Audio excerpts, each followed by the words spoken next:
آپ کا اب تک کا کیا ہر ظلم، ہر غلط بات برداشت کی، وہ سب جیسے عام ہو گیا تھا، پر آج جو آپ نے کیا ہے، اپنے پیر پہ کلہاڑی ماری ہے، یہ چوٹ لیلا کے دل کو کھنڈر کر گئی ہے، بلکہ بدلہ لینے کی بھی طاقت نہیں۔ اب تو معاملہ اللہ دیکھے گا، اور مجھے یقین ہے وہ انصاف کرے گا۔ جہاں میں غلط تھی وہاں مجھے سزا ضرور ملے گی۔ فرشتہ تو میں بھی نہیں ہوں، پر جو آپ کی کرتوتیں ہیں پھوپھو، ان کا بھی حساب ہوگا انشاءاللہ۔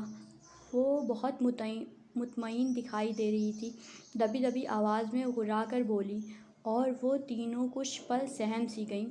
تمہیں وہی ملا جو تم نے بویا، چچی نے اسے آنکھیں دکھائیں۔ ویسے کیا ہی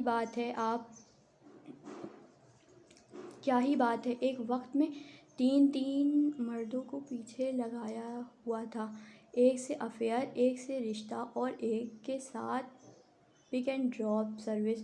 واو! 27 سے اس کے ہونٹ گول ہوئے۔ سنہر نے اس کے کان پہ جھک کر شیطانی مسکراہٹ چھپائے کہا تھا۔ لیلک ضبط کے مارے سرخ پڑی۔ بھیک میں دیتی ہوں اپنا بھائی تمہیں، وہ ہے ہی خیرات کے قابل۔ اب لیلک اس کے کان پہ جھکی ہوئی تھی اور لفظوں پر زور دیتے سپاٹ انداز میں کہا، پیچھے ہٹی تو شر اس کے چہرے پہ جھلک رہا تھا۔ سنہر کو چپ ہی لگ گئی۔ علی سے وہ کمرے میں ملائی تھی، اور آخر میں میکال کی جانب رخ کیا۔ ویسے تو اب میرا آپ کی شکل دیکھنے کا دل نہیں کر رہا۔ سنا تھا بہنوں کو بھائیوں پہ بڑا مان ہوتا ہے، مجھے بھی بہت تھا، پر آپ اس قابل نہیں۔ وقت نکال کر کبھی فرصت کے وقت اس کلب جائیے گا اور فوٹیج دیکھ لیجیے گا، معلوم ہو جائے گا وہاں میں نے کیا کیا اور کس سے ملی تھی۔ اور ہو سکے تو ایک احسان کر دیجیے گا، ان تینوں بے غیرتوں کو بہن سے بدتمیزی کرنے کی سزا ضرور دیجیے گا۔ آپ بہت انصاف پسند ہیں نا؟ جب بہن کے معاملے میں اتنی دانشمندی سے فیصلہ کیا تو امید کروں گی کہ اس معاملے پر بھی غور کریں گے۔ رات کے پہر اس کی آواز پورے لاؤنج میں گونج رہی تھی۔ جا رہی ہوں، میں مر جاؤں تو جنازے پہ آنے کی زحمت نہیں کریے گا، اور نفرت سے مجھے اس حویلی کی ہر فرد سے، جن کے دل سیاہ ہو گئے ہیں۔ پتھر کی مورتیاں ہیں آپ لوگ۔ میری اوقات یہ تھی کہ ایک ملازم کے ساتھ بیاہ دیا گیا۔ سرد آواز گئی دل کے پردے چیر کر اندر داخل ہوئی۔ یوشا نے مٹھی کس لی۔ مزمل لب چبائے اسے تک رہا تھا۔ لگ رہا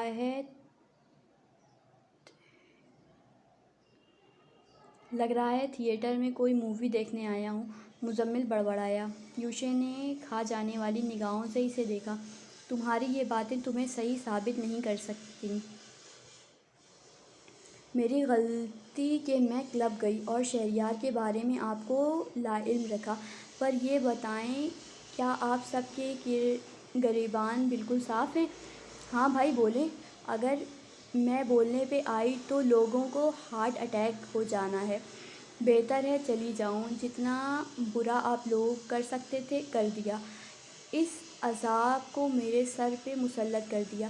نفرت سے اس نے یوشا کو دیکھا، اور میرون دوپٹہ سر پہ درست کرتی اپنے بیگ کے پاس آئی، اسے اٹھایا اور پتھر کی مورت بنے باہر نکل گئی۔ پیچھے ہی یوشا اس کے والد اور مزمل گیا تھا۔ جانے سے پہلے رحیم صاحب کے الفاظ یہ تھے، میکال صاحب، ہماری اوقات تو یہ نہیں تھی، پھر بھی آپ نے اپنی بہن میرے بیٹے کو سونپ دی۔ ہم کوشش کریں گے ان کا خیال رکھیں، اور ہو سکے تو بچوں کو معاف کر دیجیے گا۔ لیلک کے نکل جانے کے بعد لاؤنج میں سناٹا چھا گیا۔ حویلی کی اصل رونق آج چلی گئی تھی۔ خوش کم جہاں پاک، پھوپھو بڑبڑائیں۔ کہنے والے ضرور کہیں گے کہ اس حویلی کے مکینوں نے اس خانزادگی کو مکمل طور پہ بکھیر کر یہاں سے نکال دیا۔ ظلم کی داستاں لکھی جانی تھی۔ یہ کہانی شروع ہی اس قصے سے ہوئی ہے۔ جہاں خانزادی اور خان ایک رشتے میں جڑے۔ آگ تو لگ چکی تھی، اس نے مزید کتنا پھیلنا تھا اور کب بجھنا بھی تھا، یہ کسے علم۔ جب اس نے گھر کی دہلیز پار کی تو دل کانپا ضرور تھا۔ بچپن کی یادیں سب ذہن میں امٹ آئیں۔ آج وہ اس حویلی کا قصہ اپنی زندگی کی کتاب سے اڑا دینے والی تھی۔ یہ سب ایک یادیں بن کر رہ جانے والا تھا جسے وہ یاد بھی نہیں کرنا چاہتی تھی۔ اس گارڈن میں کھڑے وہ چھوٹی معصوم لیلک دکھائی دی جسے پھوپھو نے سزا کے طور پہ ہاتھ کھڑے کر کے تپتی دھوپ میں کھڑا کیا تھا۔ نہ جانے اس سے کیا جرم سرزد ہوا تھا جو پھوپھو اسے بار بار سزا دیتی تھی اور ستم۔ یہ بیوہ ہونے کے بعد وہ ہمیشہ کے لیے یہیں آ گئی۔ معصوم لیلک کی اور شامت آ گئی۔ پھر وہ رفتہ رفتہ بڑی ہونے لگی تو ظلم برداشت نہیں ہوا۔ وہ شاطر تیز ترار بن گئی۔ وہ جان گئی تھی اگر ڈر کے رہے گی تو مار دی جائے گی۔ بچپن میں اس کی معصومیت چھین لی گئی۔ وہ پتھر دل ہو گئی۔ ڈنکے کی چوٹ پہ وہ ہر کام کرتی تھی، پھر نتیجہ جو بھی نکلے اسے فرق نہیں پڑتا تھا۔ وہ چیزوں کو فیس کرنے کی ہمت رکھتی تھی۔ خیر لیلی خانزادی خود کو آسمان سے اتری ہوئی حور ہی تو سمجھتی تھی، اور بے شک وہ حوروں جیسا حسن رکھتی بھی تھی۔ یہ زندگی کا نیا موڑ ایک بار پھر اس میں کئی خطرناک حد تک تبدیلیاں کرنے والا تھا۔ اس نے حویلی سے قدم باہر نکال لیا اور پلٹ کے واپس نہیں دیکھا۔ دل نے پیٹ مس کی۔ پیچھے بس سوگ کا نغمہ سنائی دے رہا تھا۔ ہوا نے رت بدلی۔ پیڑوں کے پتے شور مچانے لگے جیسے سب ختم۔ نہ اب وہ اس حویلی کی لوگوں کو جانتی تھی۔ سامنے ٹیکسی کھڑی تھی اور اس کے دروازے پہ اس کا شوہر، خان صاحب، جس کا شمار وہ کہیں نہیں کرتی تھی۔ اب وہ شوہر بن گیا تھا۔ نفرت مزید بڑھ گئی اور وہ سانس کھینچ کر ٹیکسی میں بیٹھ گئی۔ میں آپ سی۔ ٹیکسی منزل پہ رواں دواں تھی۔ 14ویں کا چاند گویا ساتھ سفر کر رہا تھا۔ کراچی شہر کی رونق ان سرمئی آنکھوں میں امید کی کرن جگانے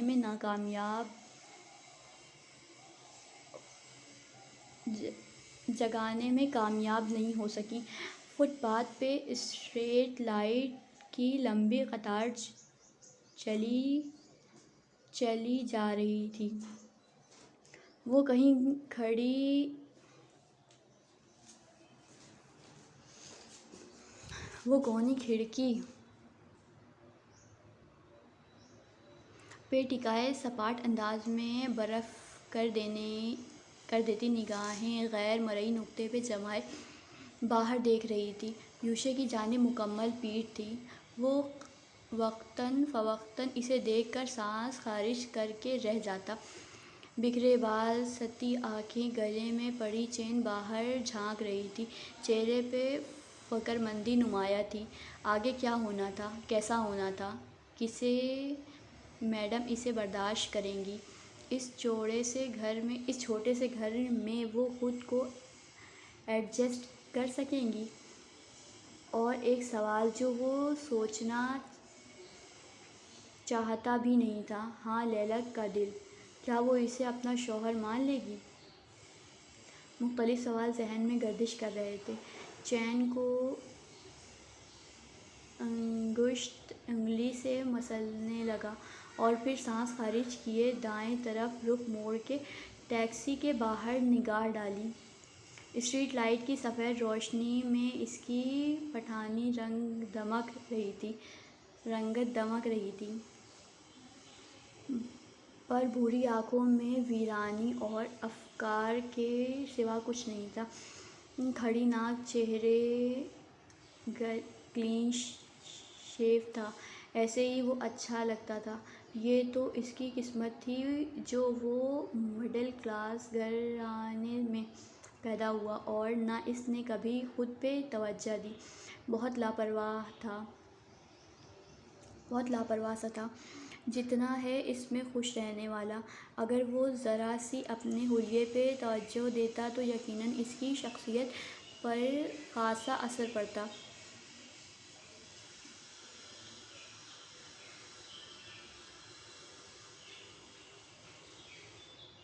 ان لمبی سڑکوں کی طویل مسافت کے بعد ٹیکسی تنگ گلیوں میں آ گئی۔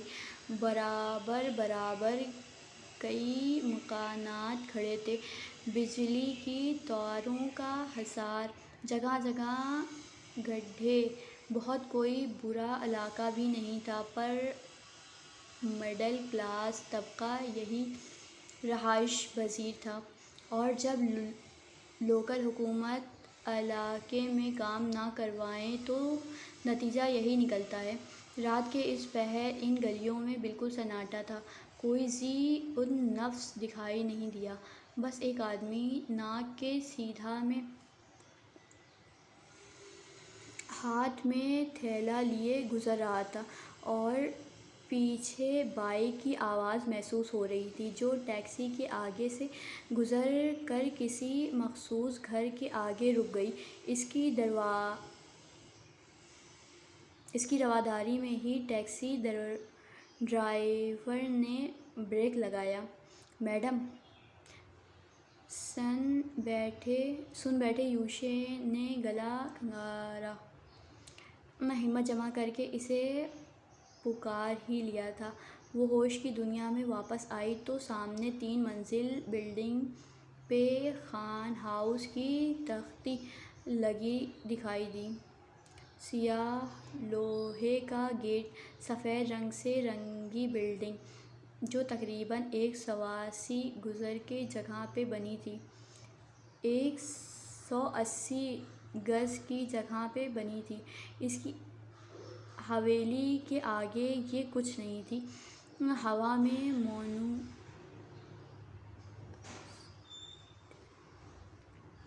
ہوا میں مونو آکسائڈ بڑھنے لگی۔ چہرے کے زاویے پتھر جیسے ہو گئے۔ وہ کچھ بولنے کے قابل ہی نہیں بچی تھی۔ ایک آنسو وجود کے اندر اترا۔ یوشے کو تسلی ہوئی، کم سے کم وہ اسے برا بھلا تو نہیں کہہ رہی تھی۔ وہ باہر نکل گیا، گھوم کر اس کی جانب آیا اور دروازہ کھول کر ہاتھ سے راستہ دکھایا۔ لیلک نے پہلے دوپٹہ سر پہ ٹھیک کیا، پھر اسے سالم نکل جانے والی نگاہوں سے دیکھ کر باہر نکلی اور کلچ کی چین جو کندھے پہ لٹکی تھی مضبوطی سے تھام لی۔ اس خاموشی کے عالم میں لیلک کی ہیل سے ٹک ٹک کی آواز بیدار ہو رہی تھی۔ مزمل بائیک سے اتر کے وہیں پہنچا۔ رحیم خان ٹیکسی کا بل ادا کر رہے تھے۔ مزمل نے اس کا بڑا سا سوٹ کیس باہر نکالا۔ وہ تینوں اس کی نگاہوں کے سامنے تھے۔ پیچھے سے ٹیکسی کے اسٹارٹ ہونے کی آواز، جانے کی آواز سنائی دی۔ ان تینوں مردوں کے پاس الفاظ نہیں تھے میڈم کو مخاطب کرنے کے لیے۔ پھر بھی رحیم خان نے ہمت کی۔ لیلک انہیں اچھی سے جانتی تھی اور ان کی عزت بہت کرتی تھی۔ شروع سے انہیں رحیم بابا پکارا تھا۔ لیلک بچے، میں لفظوں سے خالی انسان ہوں، پر میرے احساسات تیزی سے کام کر رہے ہیں۔ جو کچھ ہوا وہ ایک برا خواب سمجھ کر آپ بھول جائیں۔ اب آپ ہمارے گھر کی بہو ہیں، ہماری عزت۔ میکال صاحب نے ہمیں بہت بڑا ذمہ داری سونپ دیا ہے۔ ہم کوشش کریں گے اسے بخوبی نبھائیں۔ اللہ تم دونوں کو ہمیشہ خوش رکھے۔ وہ لفظ بھی تول کر ادا کر رہے تھے۔ آخر میں انہوں نے یوشے کے کندھے پہ ہاتھ رکھ دیا۔ مسکرا بھی نہ سکے۔ لیلک کے لبوں پہ لگا قفل اب بھی نہیں ٹوٹا۔ میں کوشش کروں گا آپ کے لیے یہ گھر جنت بنا دوں۔ وہ اس کے ہم قدم تھا۔ مزمل اور رحیم خان آگے دروازے پہ تھے۔ چابی لاک میں گھمائی۔ لیلا کے گردن موڑ کر دیکھنے پر یوشے نے تذبذب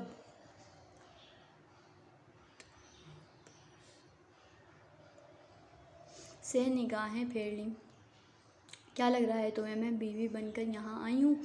نہیں خان صاحب، بربادی تم خود اپنے ساتھ لے آئے ہو۔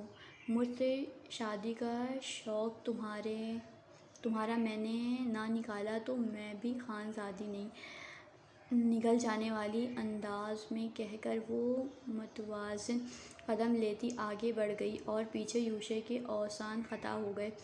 اس کی دھمکی یوشے کے کانوں میں گونج رہی تھی۔ یوشے نے اسے گھر کی دہلیز پار کرتے دیکھا اور پھر سر آسمان کی جانب اٹھا لیا۔ وہ کوئی عام لڑکی نہیں تھی، یہ بات یوشے کیسے بھول گیا تھا۔ وہ پتھر دل تھی، وہ بدلہ لینے میں ماہر تھی۔ یوشے کو اپنی ہمدردی خود پہ بھاری پڑتی دکھائی دینے لگی۔ وہ اس واقعے سے بگڑنے والی نہیں تھی، اور اگر بگڑ بھی گئی تو واضح نہیں کرے گی۔ بالوں میں ہاتھ پھیر کر وہ پیچھے گیا اور دروازہ بند کر دیا۔